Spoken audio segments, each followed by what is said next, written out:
RRB group D का form भरते समय अगर एक भी गलती हो गई तो सिलेक्शन वहीं ख़त्म। 90% कैंडिडेट्स यहीं पर रिजेक्ट हो जाते हैं बिना एग्ज़ाम दिए। इस वीडियो को लास्ट तक देख लिया तो आपका फॉर्म 100% सही भराएगा बिना किसी टेंशन के। जय श्री राम दोस्तों, आपका स्वागत है हमारे यूट्यूब चैनल इनेवा एनएच में। दोस्तों, आज के इस वीडियो में हम बात करने वाले हैं RRB group D online form mobile से कैसे भरें, step by step full process, eligibility से लेकर document upload, caste certificate, photo signature और फाइनल सबमिशन तक सब कुछ लाइव स्क्रीन के साथ समझाया जाएगा। इस वीडियो का एक भी पार्ट मिस मत करना। दोस्तों, अगर आप हाई स्कूल पास हो और गवर्नमेंट जॉब का सपना देख रहे हो तो आरआरबी ग्रुप डी आपके लिए गोल्डन अपॉर्चुनिटी है। तो दोस्तों, वीडियो को शुरुआत करते हैं। सबसे पहले फ़ोन के क्रोम ब्राउज़र को ओपन कर लेना है। यहाँ पर सर्च करना है सरकारी रिजल्ट। उसके बाद सरकारी रिजल्ट की ऑफिशियल वेबसाइट खुलकर आ जाएगी, इस पर क्लिक कर देना है। उसके बाद आपको देखने को मिलेगा यहाँ पर railway RRB group D form, इस पर क्लिक कर देना है। उसके बाद आरआरबी ग्रुप डी का फॉर्म आपके सामने खुलकर आ जाएगा। यहाँ पर देख सकते हैं स्टार्ट डेट 31 जनवरी है, लास्ट डेट 2 मार्च है और करेक्शन डेट भी 5 से 14 मार्च तक होगा। जनरल ओबीसी की फ़ीस 500 है और फीमेल की 250। इसमें रिफंड अमाउंट है जनरल ओबीसी की 400, फीमेल एसटी एससी की 250, मतलब जितनी फ़ीस दोगे उतनी फ़ीस वापस। Age limit 18 year, maximum 33 year है। टोटल वैकेंसी 22,195 पोस्ट है। वैकेंसी डिटेल भी दिया गया है, पोस्टमैन की vacancy, trackman, bridge, total vacancy यहाँ पर दिया गया है, देख सकते हैं। उसके बाद एलिजिबिलिटी क्राइटेरिया में आपको हाई स्कूल पास होना कंपलसरी है या आप आईटीआई किए हो। यहाँ पर एनएसी के माध्यम से भी आप कर सकते हैं। उसके बाद यहाँ पर फॉर्म भरने के लिए रिक्वायर्ड डॉक्यूमेंट का भी ऑप्शन है। यहाँ पर देख सकते हैं फ़ोटो और सिग्नेचर कैसा होना चाहिए, आधार कार्ड, हाई स्कूल मार्कशीट। उसके बाद जो आपका कास्ट सर्टिफिकेट होगा वो सेंट्रल से बना होना चाहिए और 1 अप्रैल 2025 के बाद का होना चाहिए, मतलब 1 अप्रैल 2025 से लेकर अब तक का होना चाहिए जो आपका कास्ट सर्टिफिकेट सेंट्रल से बना होना चाहिए। नीचे बैंक डिटेल भी होना चाहिए और उसके बाद डोमिसाइल अगर ज़रूरी है तो उसका भी होना ज़रूरी है। उसके बाद यहाँ पर मोड ऑफ सिलेक्शन में कंप्यूटर बेस्ड टेस्ट होगा, उसके बाद फिजिकल एफिशिएंसी टेस्ट, उसके बाद डॉक्यूमेंट वेरिफिकेशन, फिर मेडिकल एग्जामिनेशन होगा, उसके बाद आपका सिलेक्शन होगा। फॉर्म को अप्लाई करने के लिए यहाँ पर अप्लाई लिंक वाले पर क्लिक हियर पर क्लिक कर देंगे। उसके बाद आपके सामने ऑफिशियल वेबसाइट खुलकर आ जाएगी। यहाँ पर आपने यदि इसके पहले यहाँ पर अपना अकाउंट बनाया होगा तो लॉगिन वाले टैब पर क्लिक करके यहाँ पर लॉगिन कर लेना। लॉगिन विथ आधार या login with RRB account credential से। यदि इसके पहले आपने अकाउंट नहीं बनाया हो तो यहाँ पर क्रिएट एन अकाउंट वाले ऑप्शन पर क्लिक कर देंगे, ओके वाले ऑप्शन पर क्लिक कर देंगे। यहाँ पर कंट्री ऑफ नेशनलिटी में यहाँ पर आप अपनी नेशनलिटी चूज कर लेना। आप इंडिया से हो, भूटान, नेपाल, जहाँ से हो उसका चयन कर लेंगे। उसके बाद पर्सनल डिटेल में यहाँ पर आप अपना नाम डाल देना।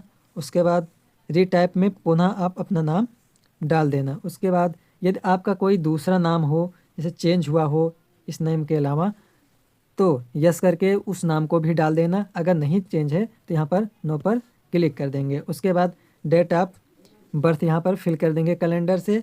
रीटाइप में दोबारा से डेट ऑफ बर्थ फिल कर देंगे। उसके बाद यहाँ पर आप अपना जेंडर चूज कर लेना, मेल हो तो मेल, फीमेल हो तो फीमेल, जो भी आप हो उसका चयन कर लेंगे। रीटाइप में दोबारा इसको चूज कर लेंगे। उसके बाद नीचे यहाँ पर आप अपने पिता का नाम डाल देंगे। रीटाइप में पुनः से पिता का नाम डाल देंगे। उसके बाद यहाँ पर आप अपने माता का नाम डाल देंगे।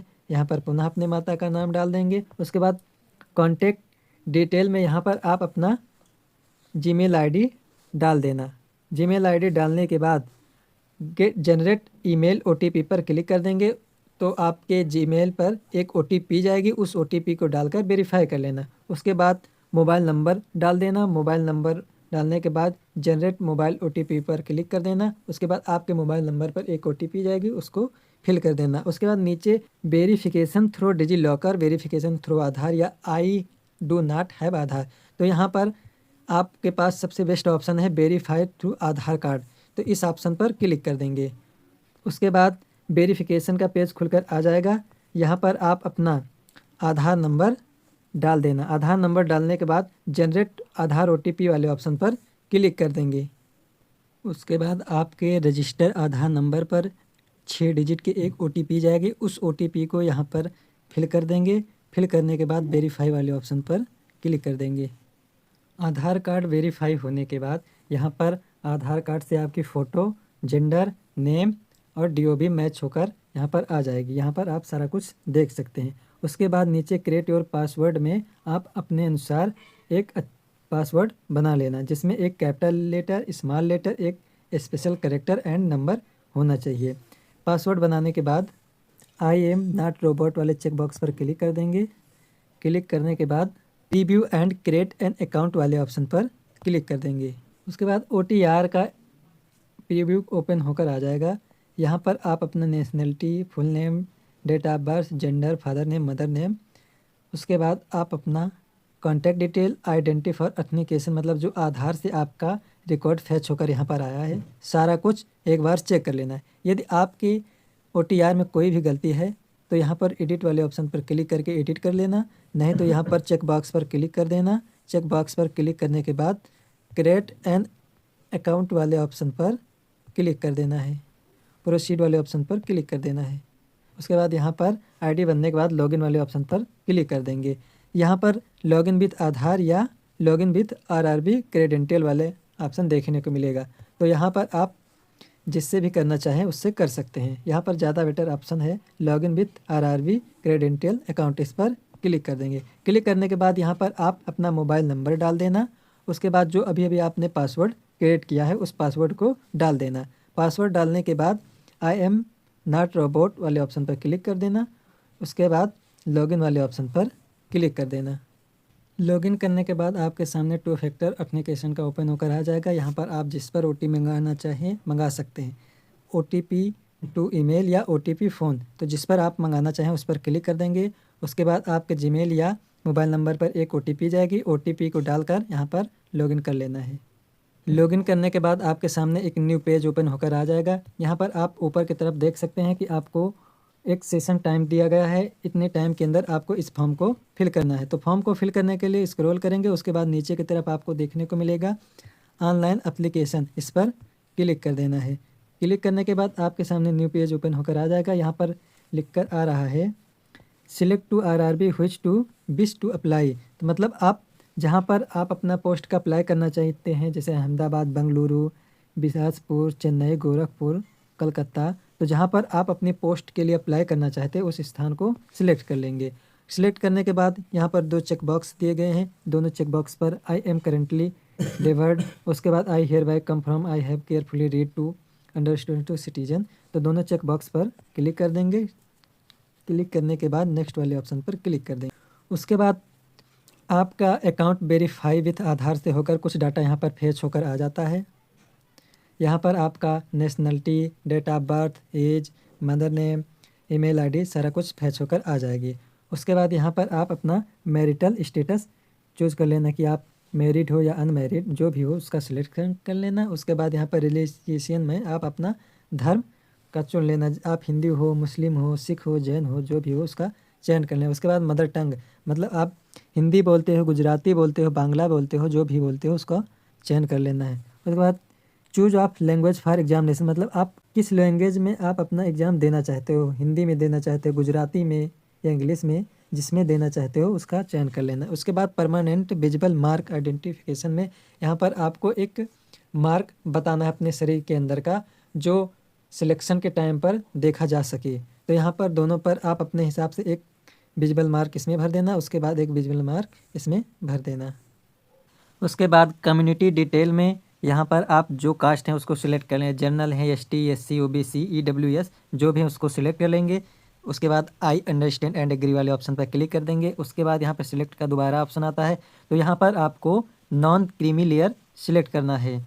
आई अंडरस्टैंड एंड एग्री पर क्लिक करना है। यदि आप क्रीमी लेयर सिलेक्ट करते हो तो आप जनरल कास्ट से बिलोंग करने लगोगे, जिससे आपको जनरल कास्ट से तुलना कराई जाने लगेगी। आपको ना एज लिमिट में छूट मिलेगी, कट ऑफ में किसी चीज़ में छूट नहीं मिलेगी। इसलिए आपको ओबीसी में नॉन क्रीमी लेयर सिलेक्ट कर लेना है। उसके बाद नेम ऑफ कास्ट में यहाँ पर आप अपना कास्ट डाल देंगे कि आप यादव हैं या कुम्हार हैं, मौर्य हैं, जो भी कुछ हैं यहाँ पर कास्ट डाल देंगे। कम्युनिटी सर्टिफिकेट नंबर में आप अपना कम्युनिटी सर्टिफिकेट नंबर डाल देना। यहाँ पर आप अपना इशू अथॉरिटी चूज कर लेना कि आपका कास्ट सर्टिफिकेट किसके द्वारा जारी किया गया है, एसडीएम, कलेक्टर, डिप्टी कलेक्टर या एडिशनल मजिस्ट्रेट, डिप्टी मजिस्ट्रेट, जिला मजिस्ट्रेट, तहसीलदार या तालुका मजिस्ट्रेट, जिसके द्वारा आपका जारी किया गया उसको सिलेक्ट कर लेंगे। उसके बाद यहाँ इशू स्टेट मतलब आपका ये किस स्टेट से जारी हुआ है उसको यहाँ पर सिलेक्ट कर लेंगे। सिलेक्ट करने के बाद यहाँ पर सर्टिफिकेट डेट ऑफ इशू में यहाँ पर आपका कास्ट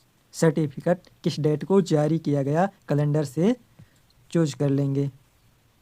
ध्यान रहे कि आपका कास्ट सर्टिफिकेट 1 अप्रैल 2025 से लेकर अब तक का होना चाहिए। अगर इससे पहले का आपका कास्ट सर्टिफिकेट सेंट्रल वाला होगा तो मान्य नहीं होगा। मैं आपको दिखा देता हूँ कास्ट सर्टिफिकेट कैसे बनकर आता है सेंट्रल वाला।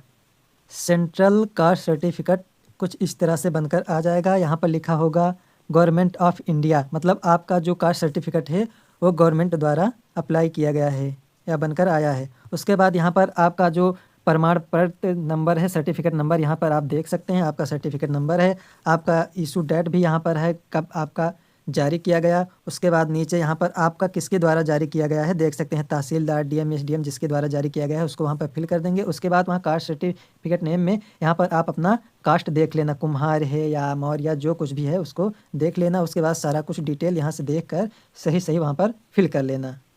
उसके बाद नेक्स्ट टैब प्रेजेंट एड्रेस का आ जाएगा। तो यहाँ पर आप अपना प्रेजेंट स्टेट चूज़ कर लेना कि आप किस डिस्ट्रिक्ट से बिलोंग करते हैं। यहाँ पे आप अपना ज़िला का चयन कर लेंगे। उसके बाद यहाँ पर आप अपना डिस्ट्रिक्ट चूज़ कर लेंगे। डिस्ट्रिक्ट चूज़ करने के बाद एड्रेस में जो आपके आधार में एड्रेस होगा सेम टू सेम एड्रेस इसमें फिल कर देना है।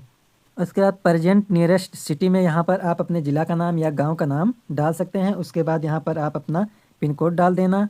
उसके बाद यदि आपका परमानेंट एड्रेस प्रेजेंट एड्रेस से मिलता जुलता है, आपका वह सेम एड्रेस है, तो यहाँ पर चेक बॉक्स पर टिक कर देना, जिससे आपका present address permanent address same same हो जाएगा। उसके बाद यहाँ पर सेव वाले पहले सेव कर देना। उसके बाद नेक्स्ट टैब पर क्लिक करके आगे प्रोसेस को बढ़ा देना। उसके बाद नेक्स्ट टैब अदर डिटेल कर खुलकर आ जाएगा। यहाँ पर ई सर्विस मैन डिटेल में यदि इसके पहले आपने सर्विस किया है तो यहाँ पर यस कर देंगे, नहीं तो नो पर सिलेक्ट कर देंगे। पर्सन विथ बैकवर्क डिबिलिटी यानी PWD में यदि आप बहरे हैं, काने हैं, गूंगा हैं या आप अपंग हैं, कुछ भी ऐसा है तो यहाँ पर यस कर देना, नहीं तो नो पर सिलेक्ट कर देना। उस स्क्राइब डिटेल में यदि आप लिख पाते हैं तो यहाँ पर यस, नहीं तो यहाँ पर नो ही आपको फिल कर देना है। या किसी कारण बस आप नहीं लिख पाते तो ऐसे कंडीशन में यहाँ पर नो ही भरना है। उसके बाद नीचे इकोनॉमिकली बैकवर्ड क्लासेस में यहाँ पर भी आपको नो फिल कर देना है, क्योंकि EBC जो होता है वो जनरल कास्ट के कैंडिडेट के लिए होता है, तो यहाँ पर नो फिल कर देंगे। उसके बाद यहाँ पर डिटेल ऑफ सर्विसिंग रेलवे एप्लीसेंट में यहाँ पर यदि आपने इसके पहले रेलवे में जॉब किए हो तो यस कर देना, नहीं तो नो पर यहाँ पर भी भर देना। करंट एम्प्लॉय डिटेल में यदि आप इसके पहले जॉब किया है सेंट्रल या स्टेट वाले ऑप्शन में, तो यदि आपके पास सेंट्रल या स्टेट में जिसमें या पब्लिक सेक्टर अंडरटेकिंग में जॉब किया है तो यहाँ पर जिसमें जॉब किया है उसको सिलेक्ट कर लेंगे, नहीं तो नॉट एप्लीकेबल पे सिलेक्ट कर लेंगे। उसके बाद नीचे detail of course complete act apprenticeship में यदि आपके पास NAC यानी NCVT की सर्टिफिकेट होगा तो यहाँ पर यस सिलेक्ट करना, नहीं तो नो पर सिलेक्ट रहने देना। उसके बाद नीचे बैंक डिटेल रिफंड ऑफ फी में यहाँ पर AC होल्डर का नाम डाल देना है। उसके बाद यहाँ पर बैंक अकाउंट नंबर डाल देना है। कंफर्म करने के लिए यहाँ पर दोबारा बैंक अकाउंट नंबर डाल देना है। यहाँ पर IFSC कोड डालकर कंफर्म कर देना है। उसके बाद यहाँ पर बैंक नाम, बैंक एड्रेस फिल कर देना है। फिल करने के बाद यहाँ पर पहले सेव कर लेंगे। सेव करने के बाद नेक्स्ट वाले टैब पर क्लिक कर देंगे। उसके बाद नेक्स्ट टैब आपके सामने एजुकेशन डिटेल का खुलकर आ जाएगा। यहाँ पर आपको अपना क्वालिफ़िकेशन भरना है, तो यहाँ पर क्वालिफ़िकेशन सिलेक्ट कर लेना है, मल्टीकुलर। उसके बाद यहाँ पर आप अपना स्टेट का चयन कर लेना, जो भी आपका स्टेट हो उस स्टेट का चयन कर लेना है। उसके बाद यहाँ पर आप अपना ज़िला का चयन कर लेंगे, जो भी आपका ज़िला होगा उसको चुन लेंगे। उसके बाद बोर्ड नेम में आप अपना बोर्ड का नाम डाल देना, UP बोर्ड, CBSE बोर्ड, जिस भी बोर्ड से रहेंगे उस बोर्ड का नाम डाल देंगे।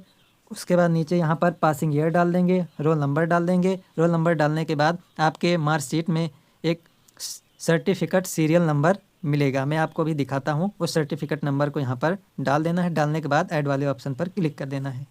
ऐड करने के बाद यदि आपको और अदर क्वालिफ़िकेशन डिटेल ऐड करनी है तो यहाँ पर ऐड सिलेक्ट पर सिलेक्ट कर लेंगे। NSC ITI 10+2 या बैचलर डिग्री मास्टर डिग्री अगर आपको ऐड करना है तो सारा डिटेल भर लेंगे। भरने के बाद ऐड पर क्लिक कर देंगे। ऐड करने के बाद नेक्स्ट टैब पर क्लिक कर देंगे। उसके बाद आपके सामने next tab upload profile document का खुलकर आ जाएगा। यहाँ पर आपको अपना फ़ोटो अपलोड करना पड़ेगा। तो यहाँ पर फ़ोटो अपलोड करने के लिए कुछ सिंपल ऊपर दिए गए हैं, इसको देख सकते हैं कि यहाँ पर यदि आपका बैकग्राउंड वाइट नहीं रहेगा या आप गूगल से लगाए रहेंगे या कैप लगाए रहेंगे तो ऐसी अवस्था में आपका फ़ोटो अपलोड नहीं होगा। फ़ोटो अपलोड करने के लिए यहाँ पर कुछ निर्देश दिए गए हैं, निर्देश को ध्यान से पढ़ लेना। उसके बाद यहाँ पर फ़ोटो कैप्चर कर लेना। कैप्चर करने के लिए आप जिस लैपटॉप, फ़ोन या कंप्यूटर माध्यम से अगर करना चाहें तो यहाँ पर कैप्चर लाइव फ़ोटो पर क्लिक करके लाइव फ़ोटो कैप्चर कर सकते हैं। नहीं तो आप capture live image from mobile वाले ऑप्शन पर क्लिक करेंगे। उसके बाद एक स्कैनर आएगा, इस स्कैनर को आप अपने मोबाइल में स्कैन कर लेना। स्कैन करने के बाद आपके मोबाइल में ये पोर्टल खुल जाएगा। वहाँ पर आप अपनी आईडी और पासवर्ड डाल के लॉगिन कर लेना। लॉगिन करने के बाद डायरेक्ट फ़ोटो वाले पेज पर आ जाओगे। तो इससे आप मोबाइल में फ़ोटो कैप्चर कर लेना। कैप्चर करके वहाँ पर सेव कर देना। लाइव फ़ोटो इमेज कैप्चर करने के बाद या मोबाइल की सहायता से फ़ोटो अपलोड करने के बाद नेक्स्ट एप्लीकेशन सिग्नेचर का पेज आ जाएगा। यहाँ पर आपको मिनिमम 30 KB मैक्सिमम 49 KB का सिग्नेचर रिसर्च करके अपलोड करना होता है।